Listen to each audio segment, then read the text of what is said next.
서로 다른 교단의 교회들이 연합해 교회 학교를 운영하는 곳이 있어 찾아가 봤습니다. 교단장 공석 사태를 겪고 있는 기독교 대한감리회가 감독회장 직무대행을 선출했습니다. 예배 중 사용하는 찬양 악보와 이미지, 영상엔 모두 저작권이 있습니다. 교회 내 저작물의 올바른 사용 방법을 정리했습니다. 구티비와 여의도 순복음교회가 찬양 콘서트를 열고 성도들과 함께 창립 60주년의 의미를 되새겼습니다. 안녕하십니까. 구티비 뉴스입니다. 개척교회 3곳이 모여 연합으로 교회 학교를 운영하는 곳이 있습니다. 바로 경기도 고양시에 위치한 교회들 이야기인데요.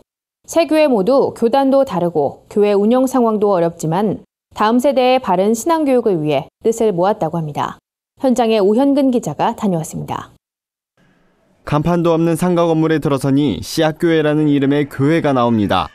그리고 씨앗교회는 또 하나의 교회를 품고 있습니다. 장상태 목사가 운영하는 좋은 우리 교회입니다. 두 교회 모두 주일학교 아이들이 10명 미만에 불과합니다. 근처 제자교회까지 세 교회는 규모가 작지만 그렇다고 주일학교 운영을 하지 않을 수도 없는 노릇에 연합회 교회학교를 운영하기로 뜻을 모았습니다. 서로 다른 교단에 소속된 세 교회는 아이들의 바른 신앙 교육을 위해 교단에 막힌 벽을 허문 셈입니다. 주일마다 전담으로 아이들을 맡아 교육할 교역자나 교사가 없어 장 목사가 기꺼이 아이들 신앙을 담당하고 있습니다. 각각 교회가 추구하는 교리가 다르기 때문에 장로교회의 소요리 문답으로 통일해 아이들을 가르치고 있습니다. 장로교회 표준 교리가 웨스트민스터 신앙 고백서인데 이 신앙 고백서를 아이들에게 가르치기 위해서 만든 그 교리가 소요리 문답, 웨스트민스터 소요리 문답이라는 것이에요. 이것을 가장 먼저 아이들에게 좀 가르쳐야 되겠다라고 이제 생각을 했었고, 여기에 대해서 같이 지금 공유해서 공간을 쓰고 있는 씨앗교회와 이야기를 했어요. 장 목사는 한국교회에서 주일학교가 약해지는 상황이 안타깝다고 말합니다. 교육을 담당하는 교역자나 교사가 자주 바뀌는 점, 그리고 부모가 아이들의 신앙교육을 온전히 교회에만 맡기는 게 오늘날 다음 세대 교육의 문제라고 지적했습니다. 장 목사는 일주일에 하루, 그것도 짧은 시간 진행되는 주일학교는 근본적인 신앙교육이 될 수 없다며 아이들의 신앙교육의 뿌리는 가정예배라고 강조하고 있습니다. 아이들의 신앙교육의 뿌리는 가정예배입니다. 가정에서의 신앙교육이 살아야 교회에서의 교육이 적절하게 효과를 줄 수가 있고 또 이 아이들의 신앙과 부모의 신앙이 함께 자랄 수가 있습니다. 그래서 교회 교육과 가정에서의 신앙교육은 같이 동시에 가야 합니다. 세 교회가 연합해 교회 학교를 운영할 수 있었던 것은 성경에 기초한 신앙교육과 연합을 추구하는 교회가 뜻을 모았기 때문입니다.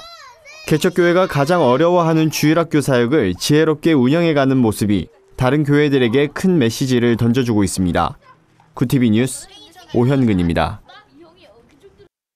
전명구 감독회장의 직무집행정지 가처분 판결로 교단장 공석 사태를 겪고 있는 기독교 대한감리회가 감독회장 직무대행을 선출했습니다.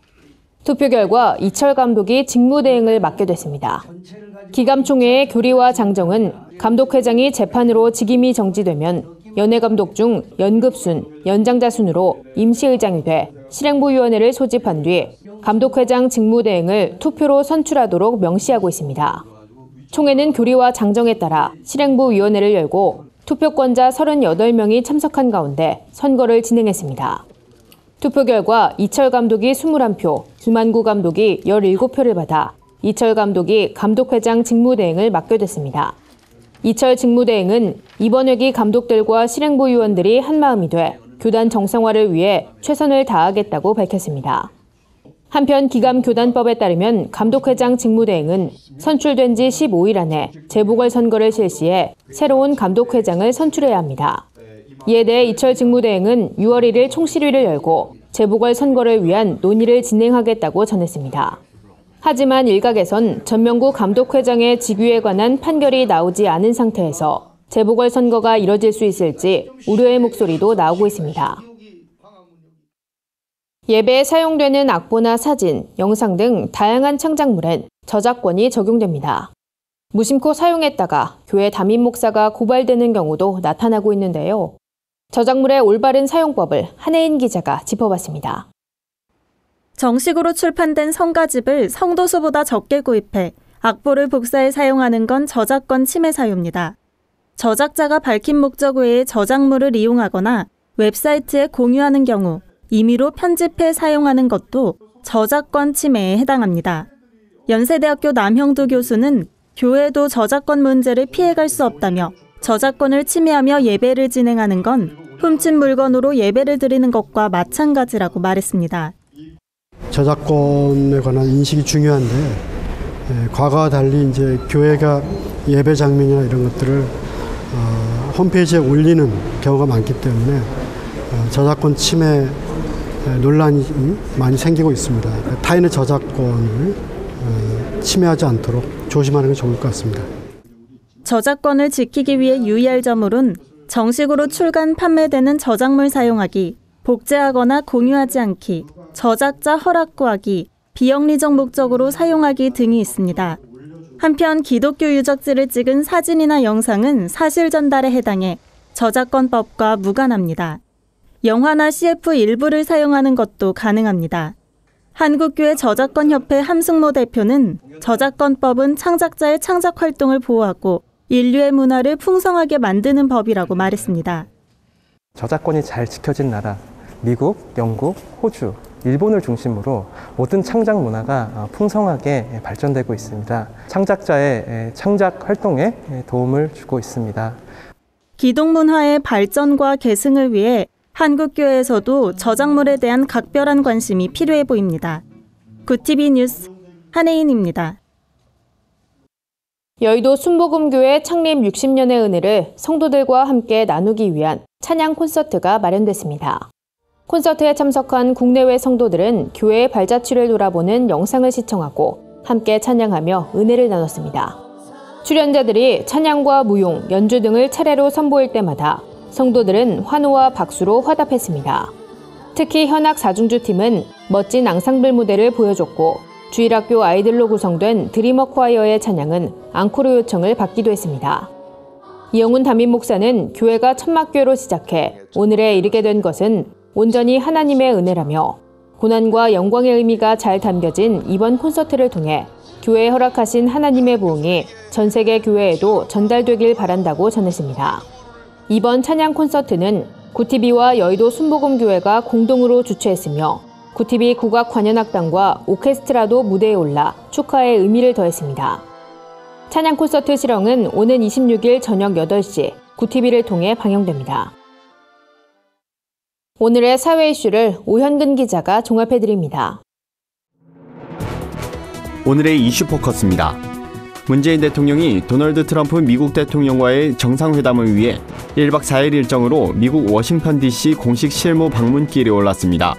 문 대통령이 미국에 도착하면 트럼프 대통령과 통역을 제외한 배석자 없는 단독 회담을 먼저 진행하게 됩니다.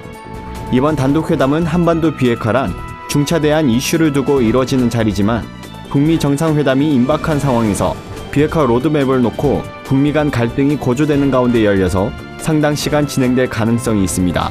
이에 따라 두 정상은 한반도 비핵화 로드맵을 두고 의견을 조율하는 데 집중할 전망입니다. 북한이 예고대로 23일에서 25일 풍계리 핵실험장 폐기 행사를 진행할 것인지에 관심이 쏠린 가운데 국제사회는 실제로 폐쇄된다면 북한 핵 문제 해결의 중요한 진전으로 평가받을 수 있을 것이란 기대감을 낳고 있습니다. 그러나 적지 않은 북핵 전문가들은 객관적인 검증 절차가 누락된 이번 폐쇄 방식에 아쉬움과 함께 우려를 나타냈습니다. 포괄적 핵실험 금지 조약기구 고문인 타리크 라우프는 핵실험장 폐쇄를 효과적으로 검증할 수 있는 세계 유일 기관인 포괄적 핵실험 금지 조약기구가 풍계리 핵실험장 폐쇄 과정에 참여할 수 있어야 한다고 촉구했습니다. 북한은 해당 날짜의 갱도 폭파 방식으로 풍계리 핵실험장을 폐쇄하겠다면서 전문가와 기자를 핵실험장 폐쇄 행사에 초청하겠다고 약속했지만 북한은 이후 전문가를 빼고 기자만 명시적으로 초청한 상태입니다. 문재인 정부의 청년 일자리 위기지역 대책 추가 경정 예산안이 국회 예산결산특별위원회 예산조정 소위를 통과했습니다. 이는 정부가 지난달 6일 국회에 추경안을 제출한 지 46일 만입니다. 예결위는 전체 회의를 열고 정부가 제출한 3조 8,535억 원보다 약 200억 원 순삭감 등 3조 8,317억 원 규모의 추경안을 의결했습니다. 이 중 2조 9천억 원은 청년 일자리, 1조 원은 구조조정 지역 관련 예산인 것으로 알려졌습니다. 감액 심사에서 최대 쟁점이었던 산업단지 청년 근로자 교통비는 1인당 10만 원에서 5만 원으로 낮추면서 총액의 절반이 삭감됐습니다. 국회가 더불어민주당원 댓글 조작 사건, 일명 드루킹 사건의 특검 법안을 의결했습니다. 국회는 본회의에서 제적 288명에 찬성 183명, 반대 43명, 기권 23명으로 드루킹의 인터넷상 불법 댓글 조작 사건과 관련된 진상규명을 위한 특별검사의 임명 등에 관한 법률안을 가결했습니다. 법안에서 수사 범위는 드루킹과 관련된 단체 회원 등이 저지른 불법 여론 조작 행위, 수사 과정에서 범죄 혐의자로 밝혀진 관련자들에 의한 불법 행위, 드루킹의 불법 자금과 관련된 행위, 수사 과정에서 인지된 관련 사건 등으로 규정하고 있습니다. 이번 특검법은 문재인 정부 들어 첫 특검으로 역대 13번째입니다. 구티비 뉴스 오현근입니다. 주요 단신입니다. 제19회 서울 퀴어 문화축제가 7월 14일부터 15일 서울 광장에서 열릴 예정입니다. 작년에 이어 올해도 부스 행사와 퍼레이드 등을 진행하고 이태원 메인 파티와 퀴어 영화제도 마련돼 논란이 일고 있습니다. 인천에서도 첫 퀴어 축제가 열립니다.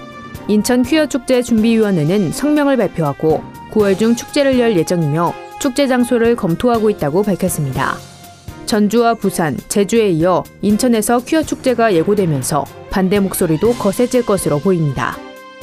6.13 지방선거를 앞두고 전국 17개 광역시도 및 243개 시군구 기독교연합회가 지방선거 출마 후보자들에게 정책 질의서를 발송한다고 밝혔습니다. 이들은 동성애 문제와 관련 지방 학생 인권 조례를 비롯해 양심적 병역 거부 등에 대한 각 후보자들의 견해를 묻고 답변을 받을 것이라며 후보자들의 답변은 후보자 검증을 위한 자료로 활용하겠다고 전했습니다. 충남 아산 예은교회가 오는 28일부터 7주간 기독교와 불교를 비교 분석하는 제1회 기독교와 불교 강사 세미나를 엽니다. 기독교와 불교, 그 인식과 실천이란 주제로 열리는 이번 세미나엔 군 법사 후보생 출신 임원준 목사가 강사로 나섭니다.